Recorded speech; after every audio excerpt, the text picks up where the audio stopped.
Assalamu alaikum everyone. How are you all? I hope every one of you is fine. I am here with another lecture. My lecture number is 15 for class 10th, जिसमें हम लोगों ने chapter number 11 homeostasis के बारे में बात की थी। हमारा जो टॉपिक है that is regarding the homeostasis in plants, कि प्लांट्स जो हैं वो ऑर्गेनिज्म जो कि सेसाइल हैं, जो अपनी जगह से मूव नहीं कर सकते हैं और इनके अंदर कोई ख़ास ऑर्गन या ऑर्गन सिस्टम भी प्रॉपर्ली डेवलप नहीं है, तो ये किस तरह से अपनी बॉडी के अंदर ऐसे होम्योस्टेसिस को मेंटेन करें कि एक्सटर्नल जो फ्लक्चुएशंस हो रही हैं वो बॉडी को सीवियरली अफेक्ट ना करें। तो इसमें हम लोग देख रहे थे in the previous lecture about the excretory system of the plants के पास कोई भी, आपने देखा होगा अगर आपने प्रीवियस लेक्चर सुने हैं तो आपने देखा होगा कि प्लांट्स के पास कोई भी स्पेशल ऑर्गन्स या ऑर्गन सिस्टम प्रेजेंट नहीं है जो कि वेस्ट मटेरियल को अपनी बॉडी से बाहर निकाल सकें। चाहे वो गैसेस की बात करें, गैसेस उनकी जनरल बॉडी से डिफ्यूज़ हो रही हैं, चाहे वाटर की बात करें, वाटर किस तरह से वो डिफ्यूज़ कर रहे हैं। अलबत्ता यहाँ पे ऑर्गन्स तो इन्वॉल्व नहीं हैं, अलबत्ता प्लांट्स के अंदर स्पेशल मैकेनिज़्म हैं, उनके अंदर स्पेशल अडाप्टेशंस आ गई हैं जिसकी मदद से वो एक्स्ट्रा मटीरियल को, चाहे वो गैसेस हैं, चाहे वो वाटर है, चाहे वो मेटाबॉलिक वेस्ट है, इनको अपनी बॉडी के अंदर से एक्स्ट्रा मटीरियल को रिमूव कर सकता है।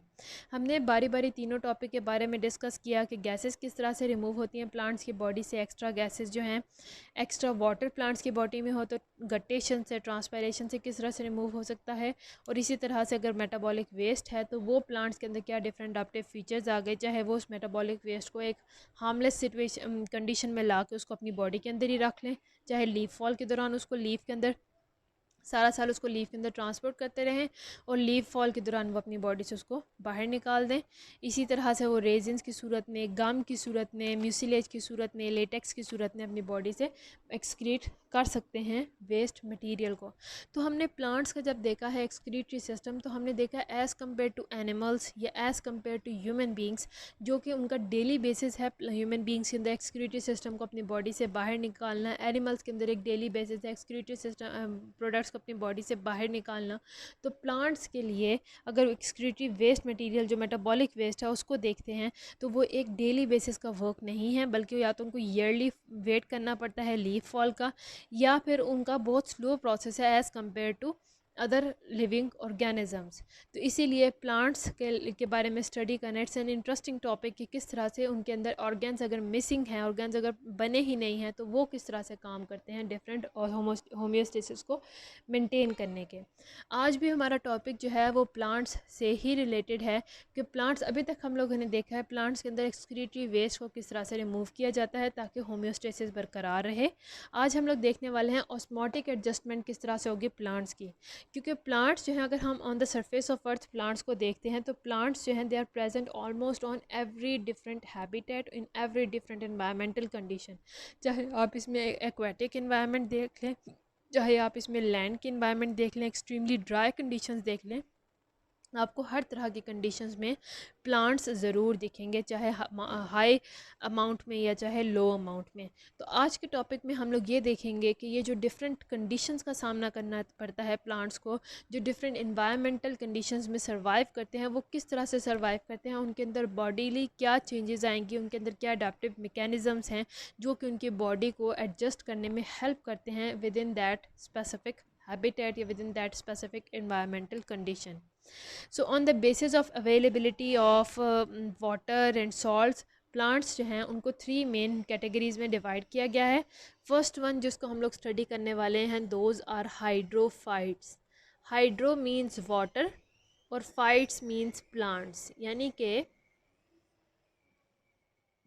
ये 2 वर्ड्स से ड्राइव हुआ हुआ है। Hydro means water and fights means plants, यानी कि वाटर के अंदर जो प्लांट्स रहने वाले हैं वो किस तरह से सर्वाइव करेंगे। अब वाटर हाइड्रोफाइट्स में 2 डिफरेंट आते हैं, या तो वो plants they live completely in water या फिर दे आर पार्शियली सबमर्ज्ड, या तो पूरे के पूरे पानी के अंदर रहते हैं या फिर पानी के आसपास या पानी की सतह पे, उसकी सरफेस पे जो है ये रहते हैं। तो इनके अंदर किस तरह से क्या अडाप्टिव फीचर्स हैं जो कि ऑस्मोटिक एडजस्टमेंट करने के लिए हेल्प करता है। तो ये जो प्लांट्स हैं ऑब्वियसली जब ये एक्वेटिक एनवायरनमेंट में रह रहे हैं, ये हाइड्रोफाइट्स हैं, ये वाटर की अवेलेबिलिटी यहाँ पे बहुत अबंडेंट होगी, तो इसीलिए they do not face water shortage, इनको वाटर शॉर्टेज का प्रॉब्लम नहीं होता क्योंकि इनके पास वाटर अबंडेंटली अवेलेबल है। तो यहाँ पे अब इनके पास ये प्रॉब्लम नहीं है कि अगर वाटर ना मौजूद हुआ तो किस तरह से सर्वाइवल होगा। इनके लिए प्रॉब्लम ये है कि वाटर जो इनकी बॉडी में एक्स्ट्रा चला जाता है उसको बॉडी से किस तरह से रिमूव करना है without losing much of the salts.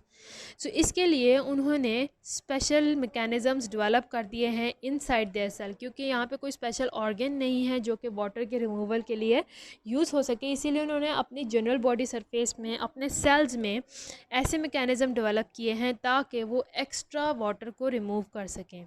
तो किस तरह के मैकेनिज़म्स हैं? पहला ये है कि अगर आपने जितने भी एग्जांपल्स हैं, आप चाहे नेट पे देख लें या आपने अगर खुद से देखी हैं, तो these plants have broad leaves. इनके लीव्स का स्ट्रक्चर बहुत ज़्यादा बड़ा होता है। For example in your book also there is an example of lotus plant. Lotus plant को अगर आप देखते हैं तो उसके लीव का स्ट्रक्चर बहुत ज़्यादा बड़ा होता है। लीव का स्ट्रक्चर ज़्यादा बड़ा होगा, इसका मतलब कि जितना बड़ा लीव होगा उतनी ही ज़्यादा ट्रांसपायरेशन होगी, उतनी ही ज़्यादा वाटर को सरफेस एरिया अवेलेबल है जिधर से वो प्लांट की बॉडी से बाहर निकल सकता है। सेकेंडली, इन प्लांट्स के अंदर जो है there is large number of stomata. Stomata plant के लीव्स का वो हिस्सा है जहाँ से वाटर को बाहर निकाला जाता है through the process of transpiration. तो स्टोमेटा ज़्यादा है, प्लांट का सरफेस एरिया लीव का ज़्यादा है, तो उतना ही ज़्यादा वाटर के पास चांसेस हैं, वाटर के पास उतनी ही ज़्यादा सरफेस एरिया है कि वो ज़्यादा से ज़्यादा प्लांट की बॉडी छोड़ के इन्वायरमेंट में जा सकें। तो ये जो करेक्टरिस्टिक है, it helps the plants to remove extra amount of water. क्योंकि ये प्लांट्स रह ही वाटर में रहे हैं तो वाटर बार बार एंटर हो रहा है इनकी बॉडी के अंदर। जैसे कि हम लोगों ने हाइपोटोनिक कंडीशन देखी थी। हाइपोटोनिक कंडीशन क्या थी कि आउटसाइड द सेल वाटर की अमाउंट बहुत ज़्यादा थी, तो वाटर बार बार सेल के अंदर एंटर हो रहा था। तो इसकी वजह से वो सेल, अगर सेल के अंदर कोई भी अडॉप्टिव फीचर ना हुआ तो cell will become turgid, it will become swelled up और वो फट जाने का, बर्स्ट हो जाने का ख़तरा होता है। लेकिन हाइड्रोफाइट्स के अंदर क्योंकि उनका सरफेस एरिया बहुत बड़ा है लीव्स का, उनके अंदर स्टोमेटा बहुत ज़्यादा है, तो ये ऐसी अडेप्टेशन करते हैं कि चाहे जितना भी वाटर इनकी बॉडी के अंदर एंटर हो रहा है वो उतना ही वाटर अपनी बॉडी के रिक्वायरमेंट को छोड़ के बकाया जो एक्स्ट्रा वाटर है उसको ज़्यादा से ज़्यादा अपने ब्रॉड लीव्स से with the large number of stomata जो कि लीव्स के बिल्कुल ऊपर ही प्रेजेंट होते हैं, उधर से जल्दी से सारा वाटर जो है ट्रांसपायरेशन की मदद से लूज़ कर देते हैं। ये होगी हमारे पास पहली सिचुएशन प्लांट्स की, जिन्हें हम लोग हाइड्रोफाइट्स कहते हैं। यानी कि यहाँ पे जो प्लांट्स हैं उनको they do not face water shortage, अलबत्ता उनको जो प्रॉब्लम ये है कि there is abundant supply of water, और वो किस तरह से इस अबंडेंट सप्लाई ऑफ वाटर को इस प्रॉब्लम को रिजॉल्व कर सकते हैं। That is with the help of the broad leaves and large number of stomata. इसके बाद हम लोग चलेंगे अपनी अगली कैटेगरी की तरफ प्लांट्स की, दैट आर कॉल्ड एज ज़ीरोफाइट्स। अब हम लोग ये देख लेते हैं ज़ीरोफाइट्स होते क्या हैं। हाइड्रोफाइट्स हम लोगों ने देख लिया, यानी कि वाटर के अंदर रहने वाले प्लांट्स। अब अगर हम लोग ज़ीरोफाइट्स को देखते हैं, ज़ीरो का मतलब है जो ड्राई इन्वायरमेंट में रहते हैं, जो डेजर्ट इन्वायरमेंट में रहते हैं, और फाइट्स मतलब प्लांट्स। तो यानी कि वो प्लांट्स जो कि ड्राई इन्वायरमेंट में रहते हैं, जहाँ पे वाटर अवेलेबिलिटी एक बहुत बड़ी प्रॉब्लम है, इनको वाटर इजीली हर टाइम अवेलेबल नहीं होता, तो they are water is scarce. तो यहाँ पे क्या होगा, यहाँ पे ये किस तरह से उस वाटर को, पहले जो हम लोगों ने हाइड्रोफाइट्स पढ़ा था वहाँ पे शॉर्टेज नहीं थी, वहाँ पे अबंडेंट सप्लाई थी, और उनके लिए मसला क्या था, उनके लिए मसला ये था कि वो किस तरह से एक्स्ट्रा वाटर को अपनी बॉडी के अंदर से बाहर निकालें। लेकिन ज़ीरोफाइट्स में ऑपोजिट है, क्योंकि यहाँ पे वाटर सप्लाई बहुत शॉर्ट है। यहाँ पे वाटर की कमी की वजह से प्लांट्स के अंदर ऐसे अडैप्टिव फीचर्स हैं to how to prevent water from getting out of their body, कि जैसे कि हम लोगों ने हाइड्रोफाइट्स के अंदर देखा था लार्ज सरफेस एरिया था जो कि ज़्यादा से ज़्यादा स्टोमेटा की मदद से वाटर को बाहर निकालें। अब यहाँ पे कुछ ऐसी एडेप्टेशंस आपको देखने को मिलेगी कि वो किस तरह वाटर को ट्रांसपायरेशन से बचा सकें, कि उनकी बॉडी के अंदर जितना वाटर है वो कम से कम इन्वायरमेंट के अंदर जाए उनकी बॉडी से होता हुआ। तो इसीलिए इनके पास भी डिफरेंट अडेप्टिव फीचर्स हैं। पहला वाला है there is thick cuticle on their body, यानी कि एक वैक्सी, एक लेदरी सरफेस है जो कि उनकी बॉडी के ऊपर यहाँ पे इस तरह से प्रेजेंट होती है, जो कि वाटर को बाहर निकलने नहीं देती है उनकी बॉडी से, जनरल बॉडी से। एंड उनकी it will prevent the water loss from internal tissue. इसके अलावा they have less number of stomata. हम लोगों ने पिछले में देखा था कि there was large number of stomata to promote more and more loss of water, पर यहाँ पे क्योंकि ऑलरेडी वाटर बहुत कम अमाउंट में है, so there is less number of stomata, ताकि रेट ऑफ ट्रांसपायरेशन को रोका जा सके, उसको कम किया जा सके, ताकि कम से कम वाटर लूज़ हो प्लांट की बॉडी से बाहर इन्वायरमेंट में। इसके अलावा ये जो प्लांट्स हैं इनकी जो रूट्स हैं वो बहुत डीप हैं। डीप का मतलब deep under the surface of water, जितनी डीप होंगी ताकि वो ज़्यादा से ज़्यादा और ज़्यादा फैली हुई हैं, ताकि इर्द गिर्द से ज़्यादा वाटर को ये सॉइल के अंदर से कलेक्ट कर सकें। इसके अलावा जो ज़ीरोफाइट्स हैं, some xerophytes they have special parenchyma cells in stems और रूट्स, जिनके अंदर इन पैरेन्काइमा सेल्स के अंदर ज़्यादा से ज़्यादा वाटर को स्टोर किया जा सके। यानी कि कोई रेनी सीज़न आया या वो प्लांट्स के अंदर अगर ज़्यादा वाटर प्रेजेंट है, उनको वाटर कहीं से अवेलेबिलिटी मिली है, तो वो पैरेन्काइमा सेल्स के अंदर इन ज़्यादा से ज़्यादा वाटर को स्टोर कर सकें, ताकि आगे जब ड्राई कंडीशंस आएंगी तो वो स्टोर्ड वाटर से अपना गुजारा कर सकें और ये वाटर लूज़ ना हो। तो इसीलिए ये जो प्लांट्स हैं जिनके अंदर लार्ज अमाउंट ऑफ ये जो पैरेन्काइमा सेल्स हैं, ये इनकी स्टेम्स और रूट्स में प्रेजेंट होते हैं, तो इस तरह के प्लांट्स को कहा जाता है सक्यूलेंट ऑर्गेन्स। सक्यूलेंट ऑर्गेन्स का क्या मतलब है कि जो ज़्यादा से ज़्यादा वाटर को अपने अंदर स्टोर करें पैरेन्काइमा सेल्स के अंदर, जिसकी वजह से इनको नाम दिया गया है जिसकी वजह से इनका स्ट्रक्चर वेट एंड जूसी होता है, और इनको नाम दिया गया है सक्यूलेंट ऑर्गेन्स का। तो ये थे हमारे पास ज़ीरोफाइट्स के अडेप्टेशंस के। वो उनको ड्राई प्रॉब्लम्स है, ड्राई कंडीशन है, तो वो एक तो थिक क्यूटिकल होगा जो कि वाटर को जनरल बॉडी से लूज़ नहीं करने देगा, बाहर नहीं जाने देगा, डिफ्यूज़ नहीं करने देगा इन्वायरमेंट में। उसके अलावा इनके लीव्स के ऊपर there is very less number of stomata. इनके लीव की सरफेस भी बहुत छोटी होती है, like this their leaf surface is reduced to minimum, ताकि ज़्यादा से कम इधर ट्रांसपायरेशन हो। यहाँ पे स्टोमेटा का नंबर बहुत कम होता है जो ट्रांसपायरेशन के लिए रिस्पॉन्सिबल है। जितना कम स्टोमेटा होगा उतनी कम ट्रांसपायरेशन होगी। इनकी रूट्स बहुत ज़्यादा डीप होती हैं, बहुत फैली हुई होती हैं, ताकि ज़्यादा से ज़्यादा इनकी जो भी अवेलेबल वाटर उसको हासिल कर सके। इनके अंदर पैरेन्काइमा सेल्स हैं जो कि वाटर अवेलेबिलिटी के दौरान इनके अंदर वाटर को स्टोर कर दिया जाता है, और letter during the dry conditions plant in parenchyma sales से वाटर को यूज़ कर सकते हैं। कैक्टस जो है ये कॉमन एग्जांपल है ऐसे प्लांट्स की। कैक्टस अगर आपने कभी देखा है तो उसके ऊपर थॉर्न्स प्रेजेंट होते हैं, उसके ऊपर लीव्स प्रेजेंट नहीं होते हैं। लीव्स तो इन प्लांट्स के अंदर लीव्स इसीलिए प्रेजेंट नहीं है ताकि ट्रांसपायरेशन को कम से कम किया जा सके। तो आप लोग जितने भी डेजर्ट प्लांट्स देख लें, या तो उनके बॉडी के ऊपर लीव्स प्रेजेंट ही नहीं होते हैं, या फिर अगर लीव्स प्रेजेंट हैं तो बहुत स्मॉल हैं, ताकि वो ज़्यादा से ज़्यादा रिड्यूस कर सके ट्रांसपायरेशन को, वाटर के लॉस को, और वाटर को प्रिवेंट कर सकें फ्रॉम अपनी बॉडी के अंदर प्रिजर्व कर सकें फॉर द फ्यूचर यूज़। तो ये हमारे पास सेकेंड कंडीशन थी जो कि प्लांट्स को सामना करना पड़ता है जिसका। अब हम लोग चलते हैं अपनी नेक्स्ट कंडीशन के ऊपर, दैट इज़ हेलोफाइट्स।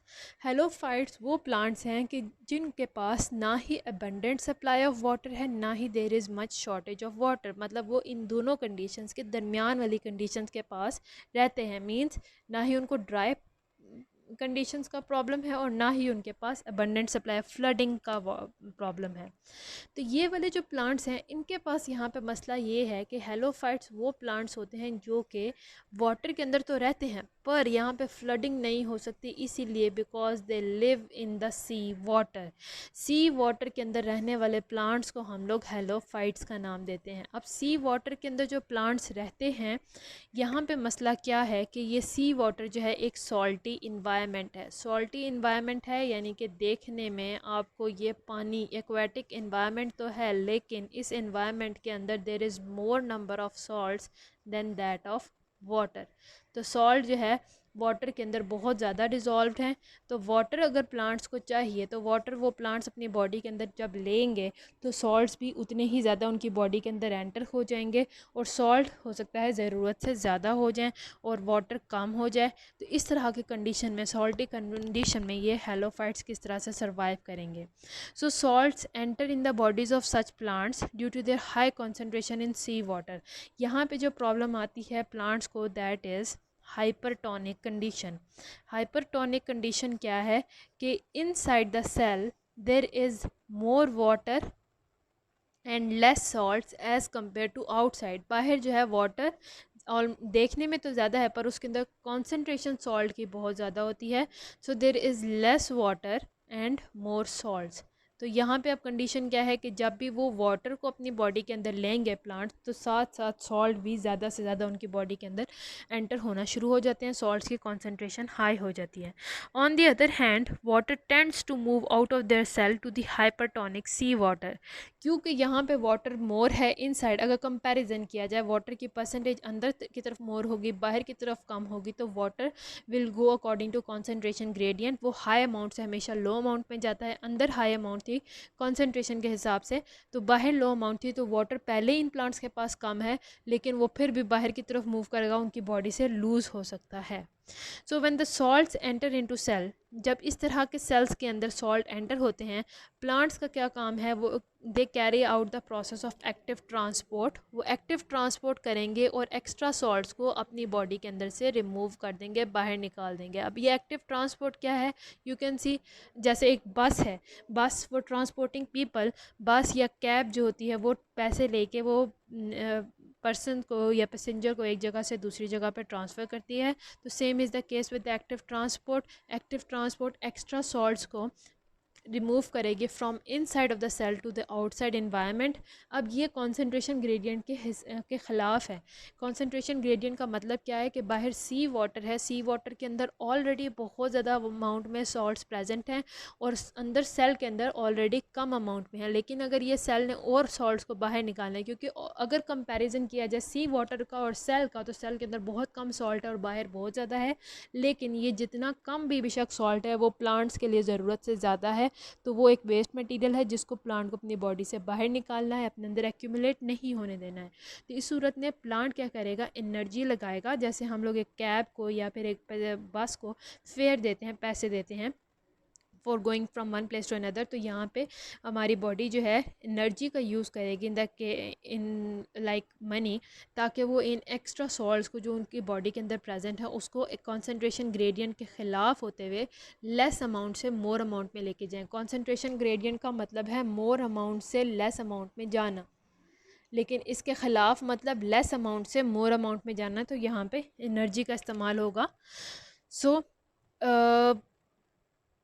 यहाँ पे कॉन्सेंट्रेशन ग्रेडियंट के खिलाफ एक्टिव ट्रांसपोर्ट करके रिमूव किया जाएगा और large amount of salts are placed in the vacuoles, ताकि वो पूरी बॉडी के अंदर स्प्रेड ना हो. Salts are not allowed to move out through the semi permeable membrane of vacuoles. तो ये जो एक्स्ट्रा सॉल्ट्स होंगे वो प्लांट सेल के वैक्यूल के अंदर, उनका वैक्यूल आपने सेल का अगर स्ट्रक्चर याद होगा आपको, तो वैक्यूल दरमियान में है, bigger in size as compare to nucleus. तो वहाँ पे उसके अंदर सॉल्ट सारे स्टोर किए होते हैं जो एक्स्ट्रा होते हैं और उनको वैक्यूल से बाहर निकलने की इजाज़त नहीं है. So the sap of vacuole remains even more hypertonic than sea water. तो ये सेकेंड अडेप्टेशन है. पहली अडेप्टेशन क्या थी, एक्टिव ट्रांसपोर्ट, और दूसरा कि वैक्यूल के अंदर इतने ज़्यादा आप सॉल्ट अंदर डाल दें कि बाहर के अमाउंट से जो वैक्यूल है वो ज़्यादा हाइपरटोनिक लगेगा. So in this way water does not move out of cell. तो इसकी वजह से water will remain over here in the cell, क्योंकि अंदर ज़्यादा हाइपरटोनिक है. वाटर अपनी कॉन्सेंट्रेशन ग्रेडियंट के हिसाब से सेल के अंदर ही मेंटेन रहेगा. Many sea grasses are included in this group of plants. ये जो हेलिफाइट्स हैं इसके अंदर जो एग्जांपल है those are the sea grasses, जो कि प्लांट्स की बॉडी जो कि सी वाटर के अंदर रहते हैं. तो ये था मेरा आज का लेक्चर जिसमें मैंने आपको एक्सप्लेन किया है about the osmotic adjustment in plants के डिफरेंट कंडीशन में प्लांट्स के अंदर क्या डिफरेंट अडेप्टेशंस है, क्या उनके अंदर डिफरेंट वेरिएशंस हैं जो कि उनको प्रिवेंट करती हैं from losing much water in some cases and prevent from storing much water in other cases. और इसी तरह हेलोफाइट्स के अंदर किस तरह से प्लांट्स वाटर और सॉल्ट की कॉन्सेंट्रेशन को इकट्ठे मेंटेन कर रहे होते हैं, क्या उनके अंदर डिफरेंट मैकेनिज़म्स हैं. तो अभी तक के आपके लेक्चर में आपने देखा है कि प्लांट्स के अंदर कोई भी स्पेशल ऑर्गन्स नहीं हैं जो कि इसके अंदर काम कर रहे हैं, बल्कि इनके छोटे छोटे जो पार्ट्स हैं, सेल्स हैं, वैक्यूल्स हैं, वो ही इस पूरे मैकेनिज़्म को प्ले कर रहे हैं. तो उम्मीद है आपको इस लेक्चर की समझ आई हो. अगर यहाँ तक कोई भी प्रॉब्लम है तो you can discuss with me in the comment section. I am here to help you out and see you soon in my next video. Till then, अल्लाह हाफिज़.